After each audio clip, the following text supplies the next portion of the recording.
They took our dreadnoughts, they dismantled our rail guns. The Galactic Council thought that by stripping humanity of our steel and fire, they had declawed the newest species in the galaxy. They made one fatal miscalculation. They forgot that long before we forged weapons, we were the weapons.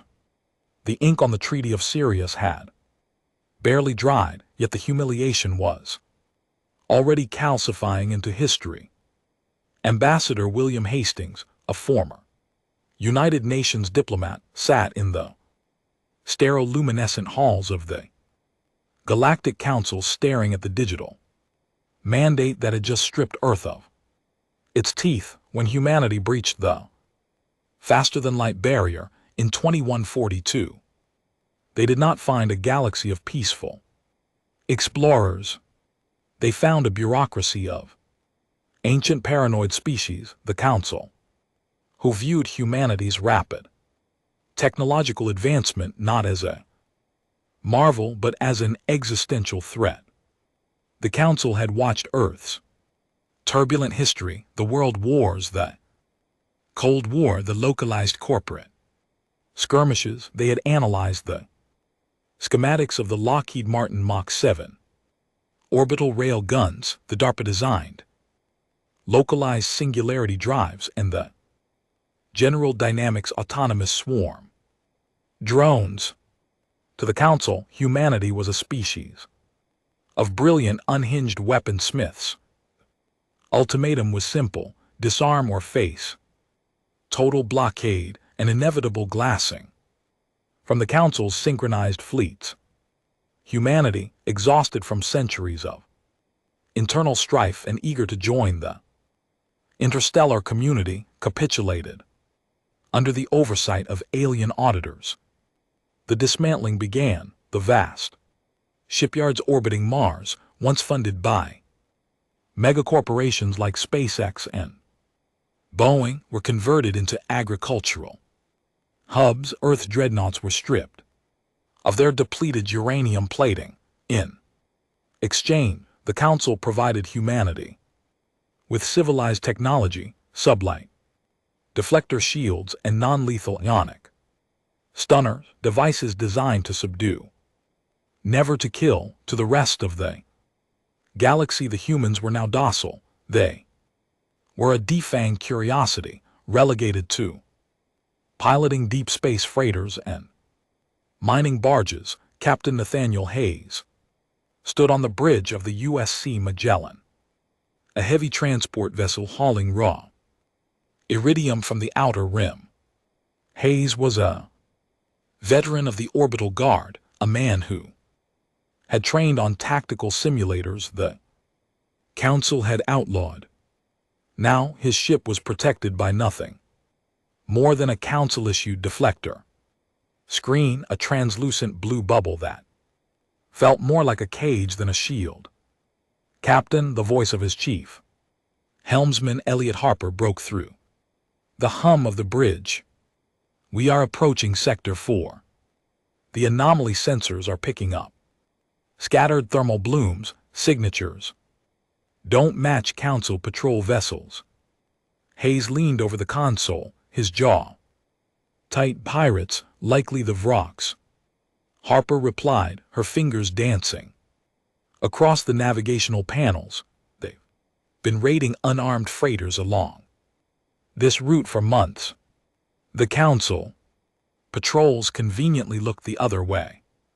When it's a human ship, the Vrox were a reptilian species, towering behemoths, standing nearly 8 ft tall, encased in natural chitinous armor. They were one of the few species permitted by the Council to retain heavy kinetic armaments categorized under a historical loophole as cultural heritage.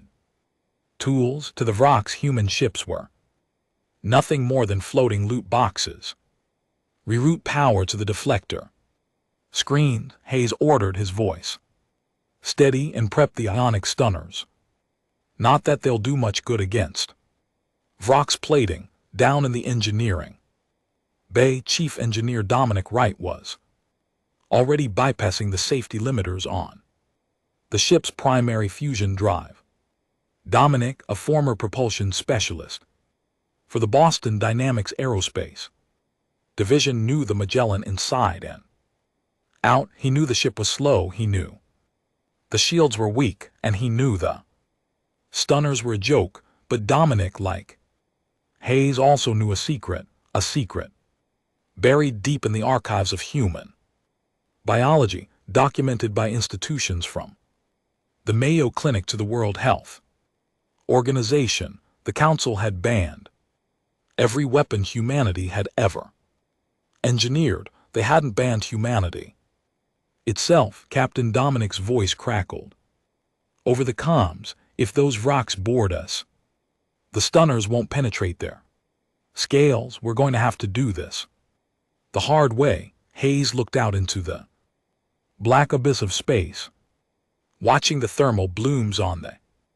monitor multiply and converge on their position. A grim, terrifying resolve settled over him. The Council had strictly forbidden the transport or use of military hardware, but they had failed to regulate the evolutionary hardware forged by millions of years on a Class 9 death world. Copy that, Dominic, Hayes replied. Let them board, it's time. We showed the galaxy what a real weapon looks like. The attack came without warning or preamble. A barrage of electromagnetic disruptors slammed into the Magellan's hull, instantly collapsing. The Council issued deflector shields like wet tissue paper. The bridge shuddered violently, alarms blaring in a synchronized cacophony of red warning lights. Shields are down, Harper shouted over the din, fighting the navigational yoke as the ship was violently pulled off course. They've deployed magnetic tethering cables. We're being dragged in through the forward viewport. A massive, jagged vessel loomed out of the darkness. It was a Vrox raider, its hull scarred and painted in the rust-red colors of the Bloodskill Syndicate. All hands brace for impact, Hayes ordered. Seal the bulkheads between sections C and D. Let them funnel into the main cargo bay.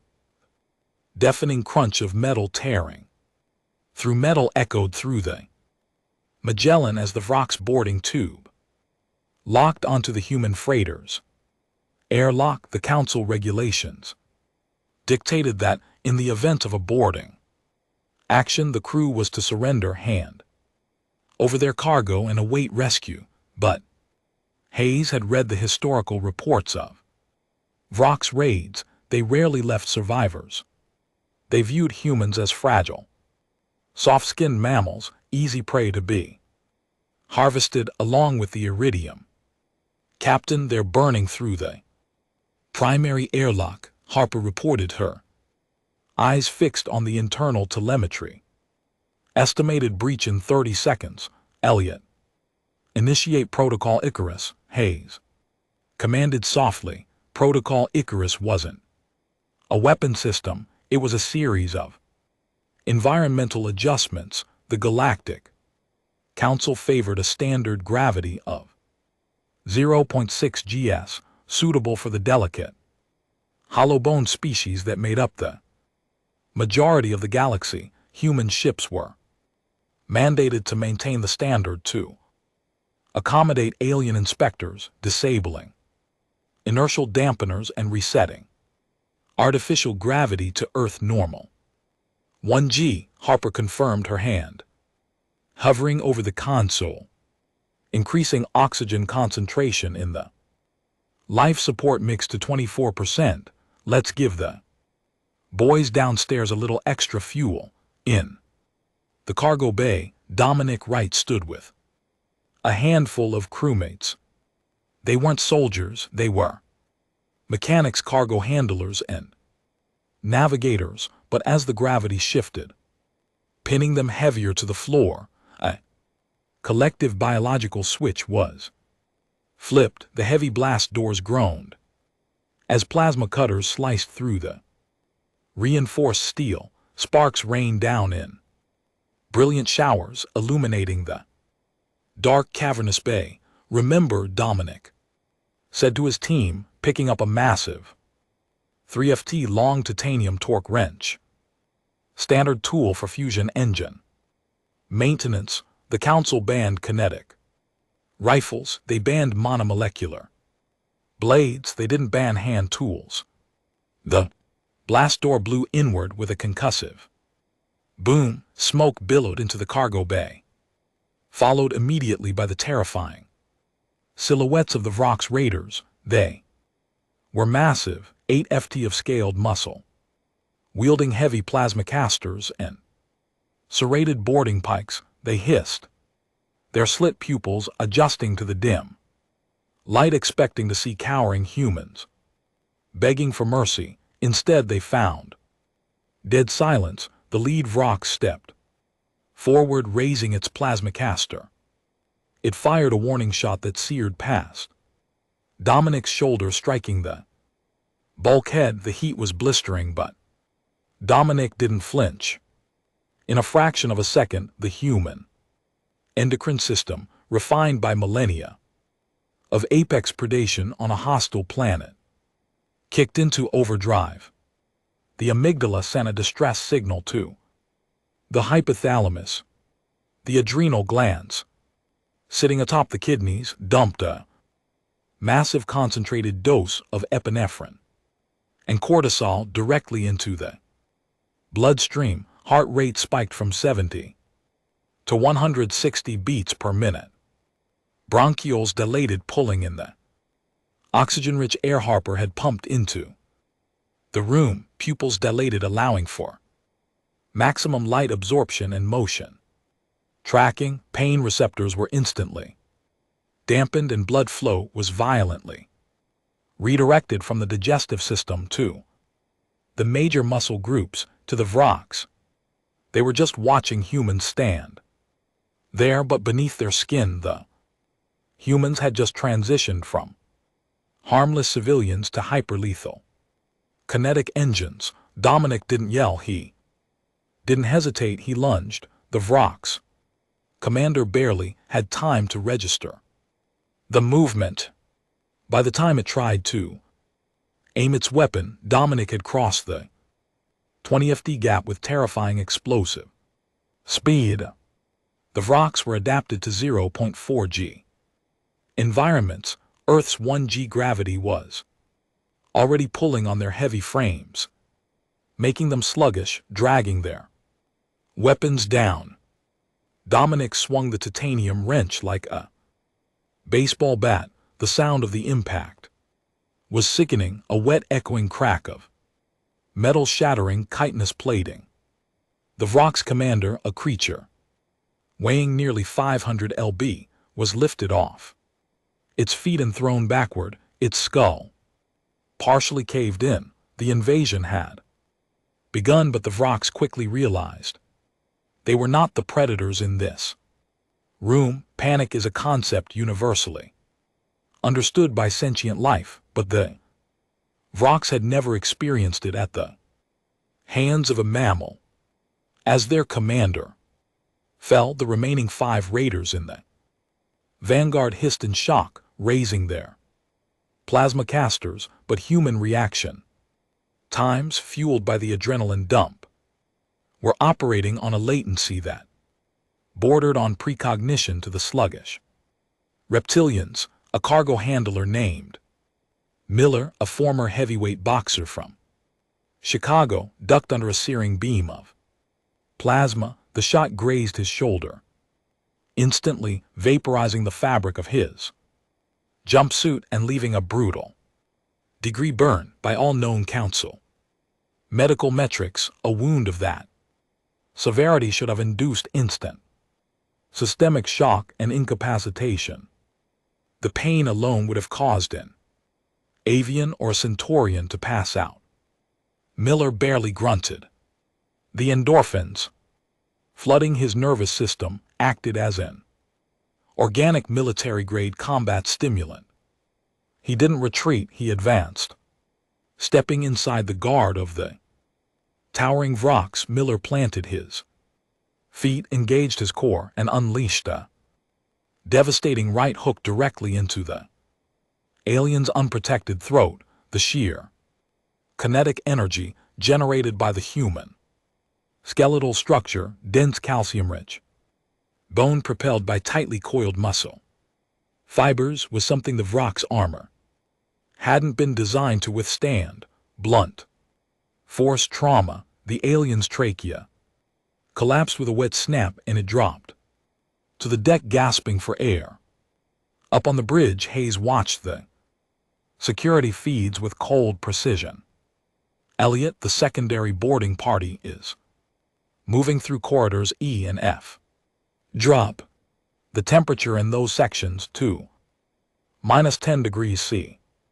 Dropping temperatures, Captain Harper replied. They're cold-blooded. It's going to slow them down even more. Exactly, Hayes said, and shut off the lights. Let them stumble in the dark. Down in the ship's bowels, the reality of the human physiology was turning. Routine pirate raid into a slaughter.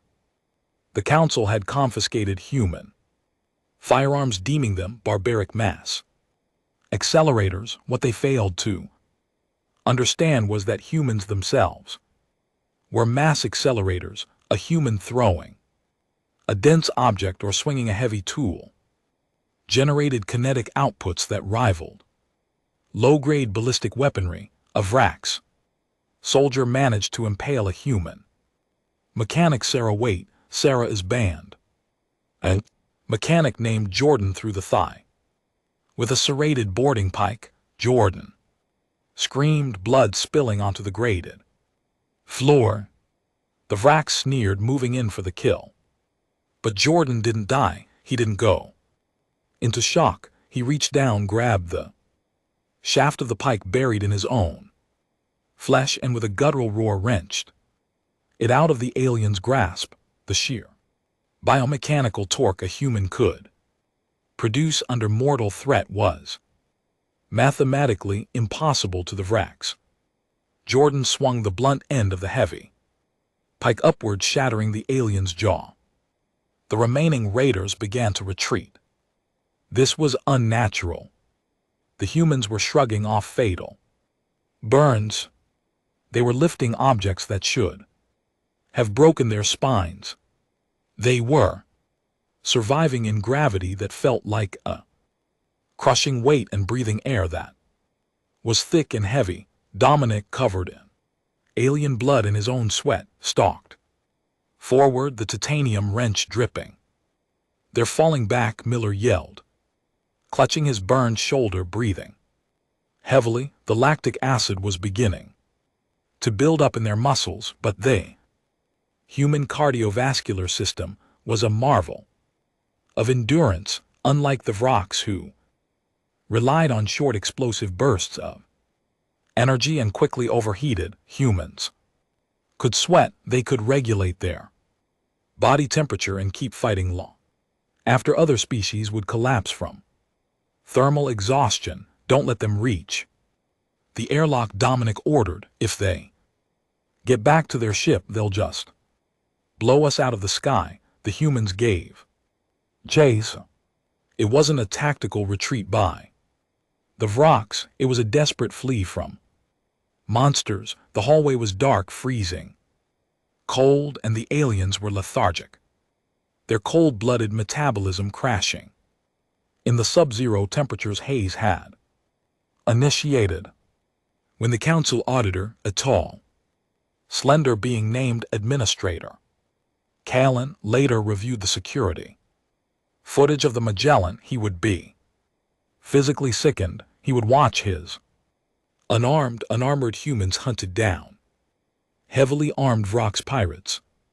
He would see a species that didn't need power armor because their skeletons were strong enough to withstand the impact of a car crash.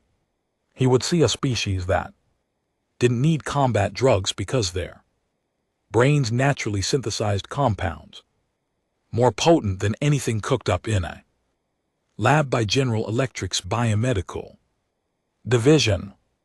The Vrox managed to drag exactly 2 of their wounded back into the airlock before hitting the emergency disconnect. Their ship detached from the Magellan in a violent shudder, burning its engines, to escape into the void, leaving behind 8 dead raiders and a cargo bay. Painted in blood, on the bridge, Hayes took a slow, deep breath. The adrenaline was fading, replaced by the heavy, aching reality of the aftermath, damage. Report, Hayes said, his voice quiet. Hull integrity holding at 89%, Harper reported, her hands trembling slightly. Over the console. Medical bay is treating 3 casualties, no fatalities, Captain. The Vrox ship is warping out of the sector.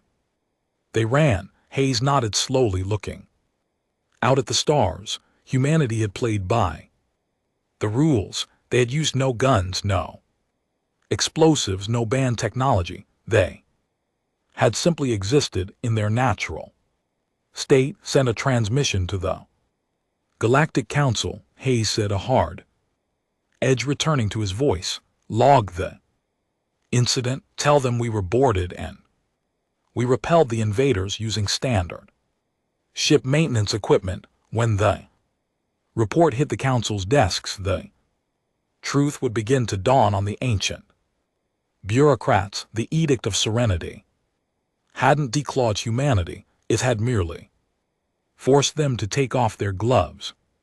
The grand amphitheater of the Galactic Council was a marvel of architectural grace, woven from pale luminescent bioplastics and suspended in the low-gravity nexus of Citadel Station.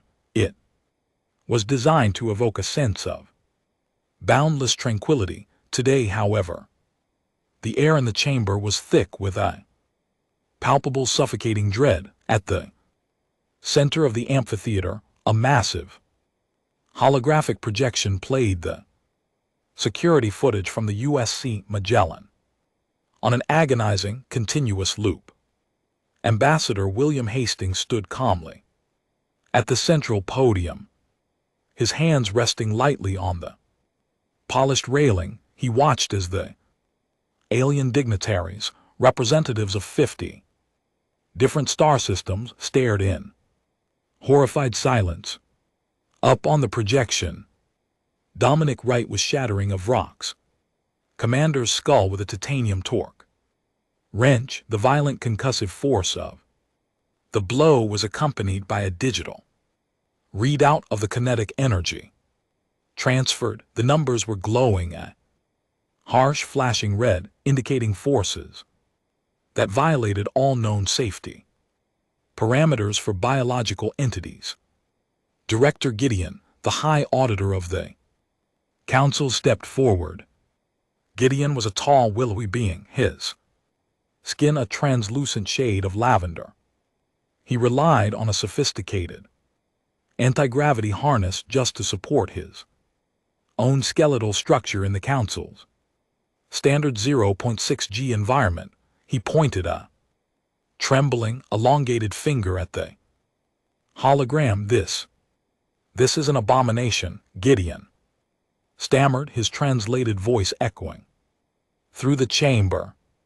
Ambassador Hastings, we demanded the complete disarmament of your species. We dismantled your Lockheed Martin orbital defense platforms. We melted down your Raytheon smart munitions. Yet you bring this into our space lanes, Director Hastings replied smoothly, his tone remarkably even. The Magellan is a certified Class B cargo hauler. It carries no military hardware. The object Mr. Wright used to defend his ship is a standard Caterpillar manufactured industrial wrench required for the maintenance of the fusion manifold. Do not insult our intelligence. Gideon's voice cracked. He swiped a hand across his terminal, and the hologram shifted from the combat footage to a detailed, rotating biomechanical scan of the human combatants. Our medical teams from the Siemens Xenobiology Institute have analyzed the telemetry from the Magellan's life support sensors. They isolated the chemical compounds flooding your crew's circulatory systems during the altercation. The hologram zoomed in on a microscopic digital representation of human blood cells, highlighting rushing molecules of adrenaline, norepinephrine, and cortisol. Your body synthesized a localized, hyperpotent cocktail of combat narcotics, Gideon declared, looking around the chamber to ensure the other delegates were grasping the horror. These compounds acted as extreme analgesics, muscle fiber stimulators, and neural overclockers. Your crewman, Miller, sustained a degree plasma burn that should have induced catastrophic systemic shock. Instead, his brain simply shut off the pain receptors. He continued to fight. He punched of rocks with enough blunt force, kinetic energy to shatter a Class 4 chitinous armor plate. Gideon leaned over his podium, his dark eyes wide with terror. You did not disarm, Ambassador. You lied to us. You are a species of bioengineered apex predators. Your very skeletons are comprised of a dense calcium phosphate matrix designed to withstand crushing impacts. You generate localized torque that exceeds our heavy lifting machinery. You are illegal weapons masked in flesh. Hastings sighed, a sound that translated as a low, dangerous rumble to the alien microphones. He straightened his tie and looked up at the assembly. With all due respect, Director, we didn't bioengineer anything, Hastings said, his voice echoing with absolute authority. That calcium phosphate matrix took millions of years of brutal evolution to perfect. That chemical cocktail is just our standard endocrine system responding to a threat. You asked us to give up our guns, our missiles, our dreadnoughts. We complied, but we evolved on a world where gravity constantly tries to crush us, where the microbes try to eat us, and where the predators forced us to become the deadliest thing in the jungle. Just to survive. We didn't break your treaty, you just failed to understand who signed it. A murmur of panicked whispers broke out across the amphitheater. The council had prided itself on taming the galaxy. They had subjugated warlike species through technological superiority and bureaucratic sanctions. Now they realized they had invited a wolf into their house, stripped off its collar, and convinced themselves it was a sheep. Before Gideon could formulate a response, the chamber was suddenly bathed in the harsh strobing crimson light of an emergency override. The serene ambient hum of Citadel Station was replaced by a blaring klaxon. A junior communications officer, an avian species with ruffled feathers, burst through the chamber doors, sprinting toward the central dais. Director Gideon, emergency transmission from Aegis Prime. It's the Bloodscale Syndicate. Aegis Prime was the Council's primary logistical hub and the jewel of the inner sectors. It was an orbital superstructure that housed billions of civilians, massive agricultural reserves, and the central banking nodes of the galactic economy. Put it on the screen, Gideon commanded, his lavender skin paling to a sickly white. The holographic scan of the human biology vanished, replaced by a chaotic, static-laced video feed from Aegis Prime's defensive grid. The sight that greeted the council was apocalyptic. Massive Rock's pirate armada had materialized out of warp space directly above the station. But these were not the rusted disorganized raiders the Council usually ignored. This was a coordinated fleet of over 200 heavily modified dreadnoughts. Recognizing that the humans were too dangerous to prey upon after the Magellan incident, the Bloodscale Syndicate had decided to strike at the softest, richest target in the galaxy, the disarmed, complacent Galactic Council. They are bypassing the station's deflector shield, the avian officer reported frantically. They aren't using energy weapons, they've mounted primitive solid-state mass drivers on their ships. The deflectors only stop directed energy and plasma. The kinetic slugs are tearing right through our defenses. Hastings recognized the strategy immediately. It was an ancient human tactic, a staple of 21st century warfare. If energy shields diffuse heat, hit them with cold, hard rocks traveling at Mach 15, the Vrox had adapted. On the screen, one of Aegis Prime's elegant crystalline defensive spires was struck by a barrage of massive tungsten rods. The spire shattered like glass, sending debris spiraling into the void. Deploy the Peacekeeper drones, Gideon shouted, sheer panic lacing his words. Use the ionic suppressors. We have director, the officer cried. The Vrox have insulated their hulls with grounding mesh. Our ionic stunners are discharging harmlessly across their armor. Our non-lethal deterrents are entirely ineffective. The council chambers erupted into absolute chaos. Dignitaries were shouting, some collapsing in shock. They had spent centuries preaching that kinetic weapons were barbaric, regulating them out of existence.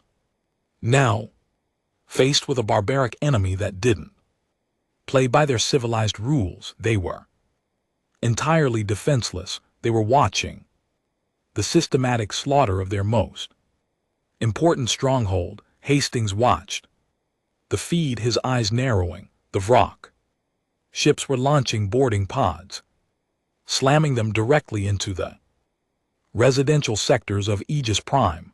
The aliens inside that station were frail, brittle species who relied entirely on automated technology to protect them. The Vrox would massacre them by the millions. Hastings slammed his fist down on his podium, the sharp concussive crack of human bone and dense muscle striking the bioplastic echoed like a gunshot through the chamber, instantly silencing the panicked aliens. Director Gideon, Hastings said, his voice cold and commanding, your fleet is 5 sectors away. By the time they arrive, Aegis Prime will be a graveyard. What would you have us do? Gideon shrieked, all pretense of diplomatic superiority gone. We cannot fight them. We have no kinetic accelerators. We have no weapons capable of penetrating their armor. No. Hastings agreed quietly. You don't. He reached into his jacket and pulled out a sleek black encrypted comms tablet, a direct line to the United Nations Space Command high orbit relay on Earth, but human space is only 1 sector away from Aegis Prime. Hastings continued, his gaze locking onto Gideon's terrified eyes. We have a fleet of deep space mining vessels and heavy industrial freighters currently on standby in the Alpha Centauri shipyards. They are unarmed per your regulations, but they are crewed by humans. Gideon stared at him, the realization dawning slowly. The council had just spent the last hour terrified of human biology. Now that exact biology was the only thing standing between the council and total annihilation. You would intervene? Gideon asked, his voice a desperate whisper without weapons. We are humans, Director Hastings said. a dangerous feral smile touching the corners of his mouth. We improvise. He tapped the screen of his tablet. Earth Command, this is Hastings. Authorize Operation Vulcan. Send the Roughnecks. The Vrock's warlord, a massive, scar-covered brute named Vraka, stood on the bridge of his flagship, watching Aegis Prime burn. It was glorious. The Galactic Council was soft, bloated by centuries of artificial peace. Their ionic stunners were a joke against the grounded, heavy armor of the Vrocks.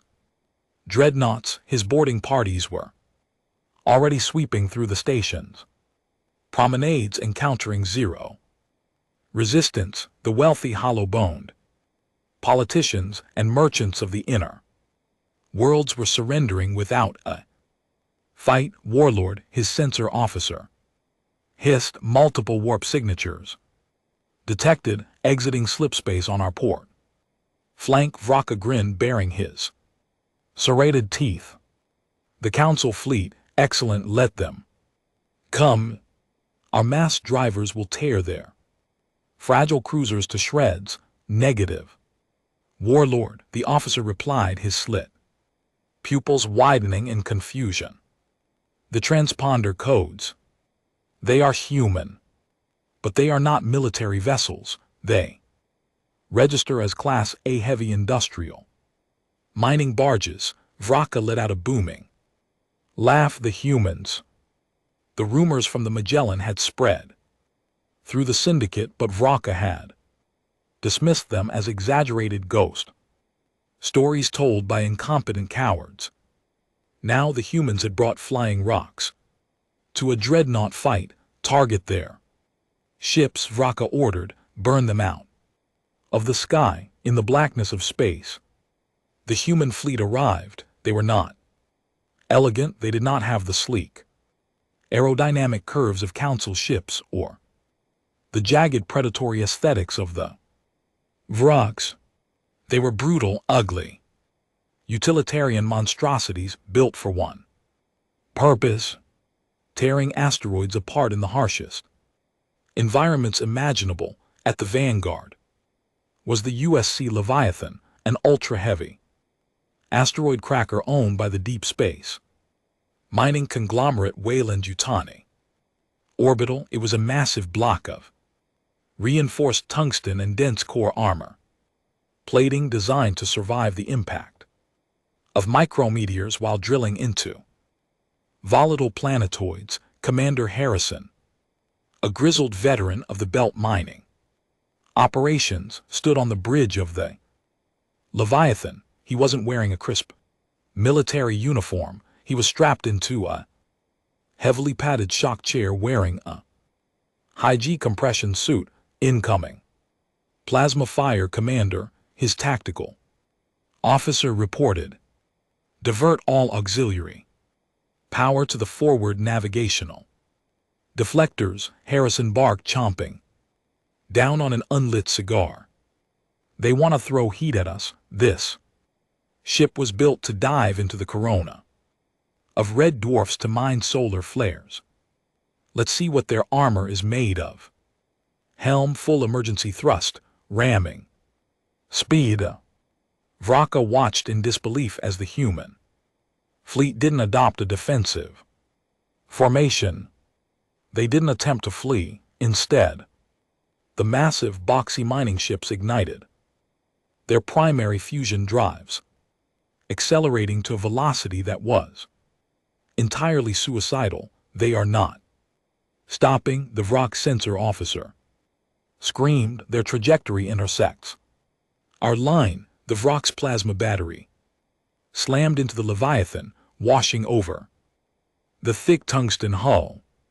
The heat was immense, scarring the metal, but the mining barge had been engineered to withstand the thermal output of a dying star. The plasma dissipated uselessly at speeds that defied standard combat protocols. The Leviathan slammed head-on into a Vrock dreadnought. The kinetic transfer was apocalyptic. In space, There is no sound but the shock wave of the impact rippled through the debris field. The reinforced wedge-shaped prow of the human mining ship drove straight through the center of the Vrock's vessel, snapping its spine like a dry twig. The alien dreadnought was instantly sheared in two, its atmospheric gases venting into the void in a violent freezing cloud. The human ships, relying on structural integrity and localized inertial dampeners developed by Boston Dynamics, absorbed the impact. The alien ships, built for ranged combat, crumpled there. Insane. Vraka roared as three more of his ships were violently pulverized by the incoming human battering rams. Evasive maneuvers. But the humans weren't just ramming. They were deploying their cargo. Hundreds of heavy, unguided titanium cylinders were launched from the human barges, hurtling through space and crashing violently into the hulls of the remaining Vrock ships. These weren't missiles, they were deep-core mining pods designed to punch through the crust of iron-rich asteroids on the hull of Vraka's flagship. A dozen of these pods struck with concussive force. Magnetic grapples locked onto the armor. The heavy pneumatic drills at the tip of the pods engaged, tearing through the dreadnought's hull in seconds. Inside the Vrock's flagship, the alarms wailed as the atmospheric seals were breached.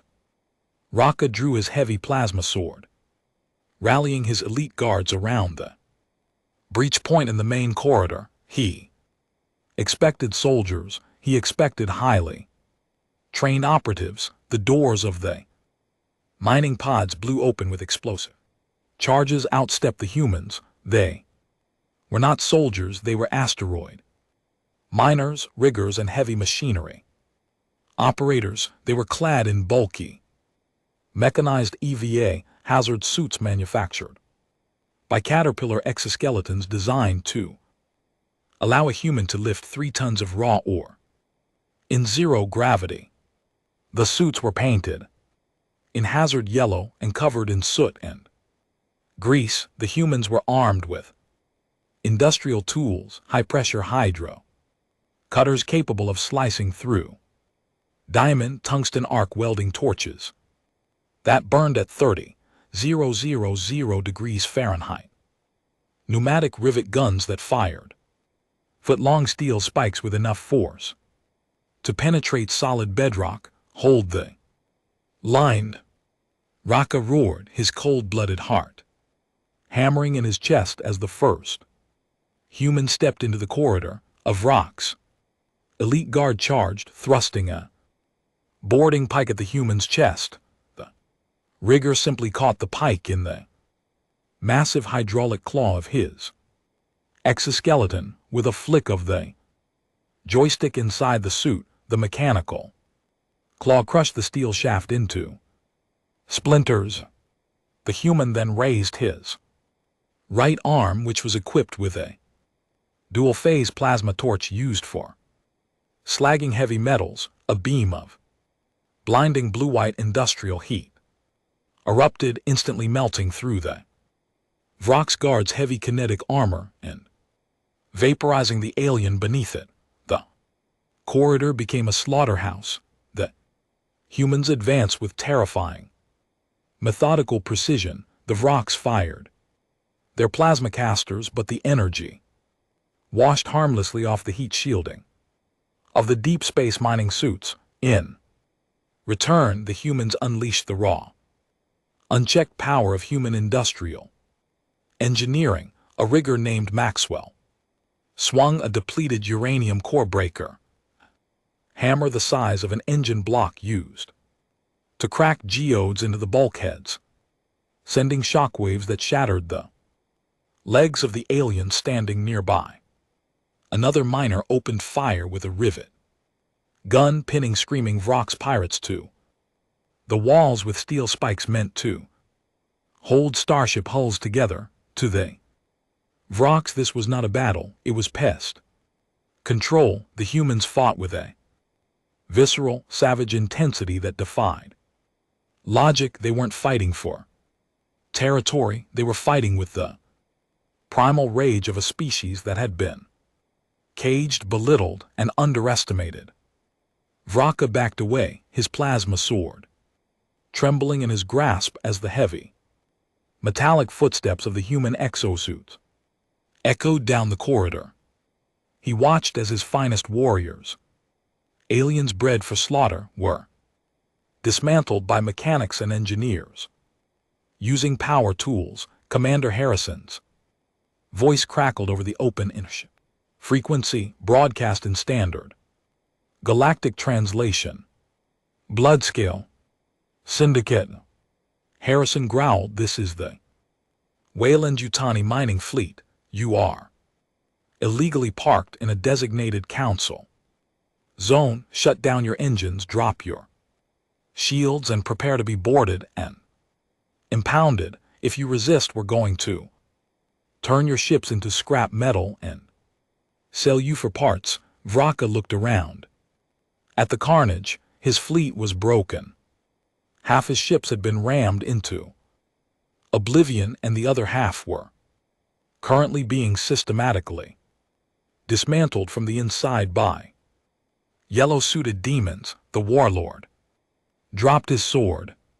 The clatter of the weapon hitting the deck was the sound of the syndicate breaking. "We surrender," Raka whispered into the comms. "By the gods, keep them away from us. We surrender." The aftermath was silent.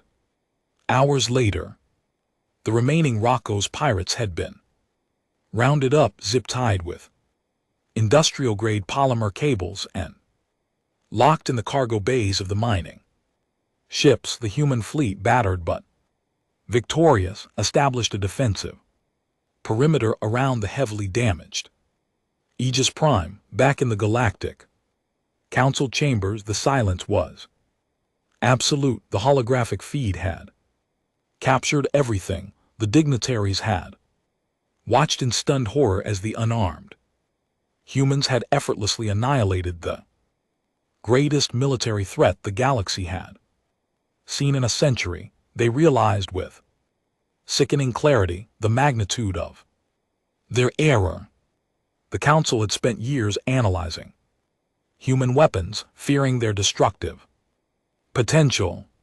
They had stripped humanity of their missiles, their guns, and their dreadnoughts, believing they had rendered them harmless. They had failed to realize that human technology was never the threat. Human technology was actually a restraint. A gun allows a human to kill cleanly from a distance. Missile allows them to destroy a target without ever seeing it. By taking away those tools, the Council had forced humanity to rely on their bare hands, their ingenuity, and the terrifying evolutionary violence that pumped through their veins. They hadn't disarmed the humans, they had unleashed them. Ambassador Hastings adjusted his cuffs, breaking the suffocating silence in the room. He looked up at Director Gideon, who was gripping his podium, looking as though he faint.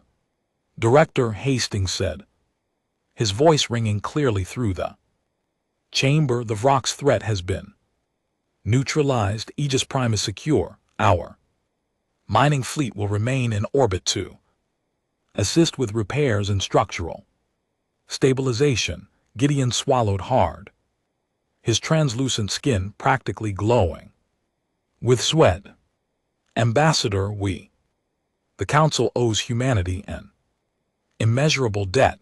We will lift the sanctions. We will return your military assets.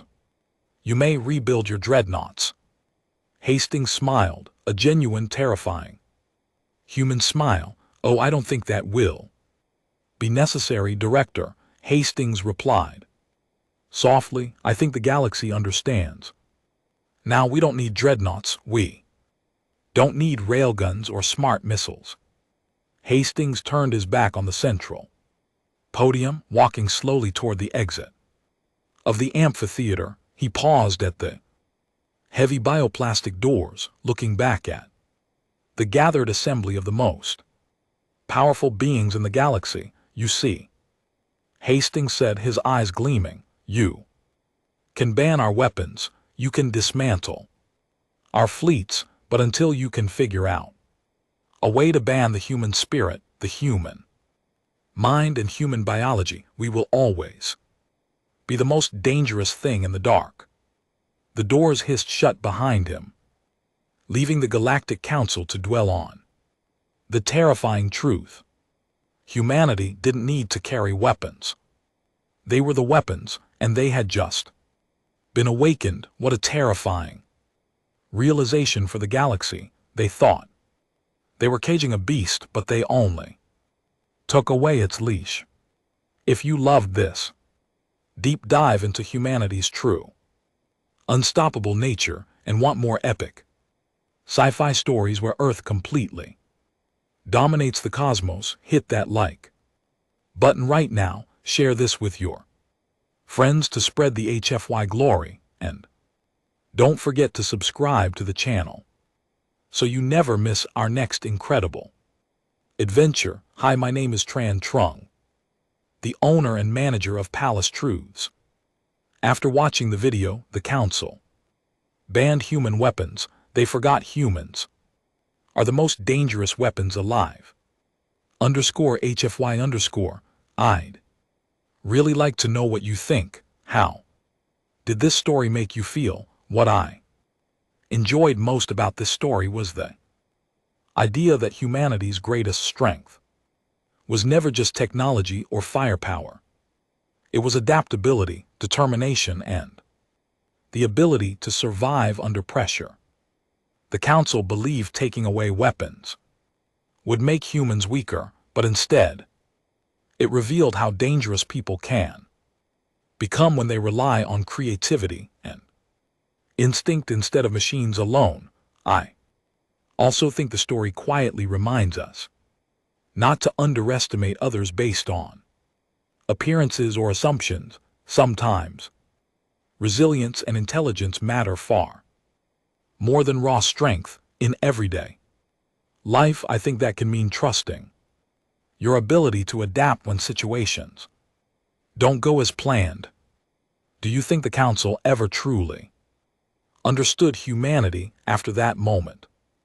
And what scene in the story stayed with you the longest? Thanks for spending time with Palace Truths today. If this story meant something to you, feel free to leave a comment and maybe like or subscribe for more HFY sci-fi stories like this.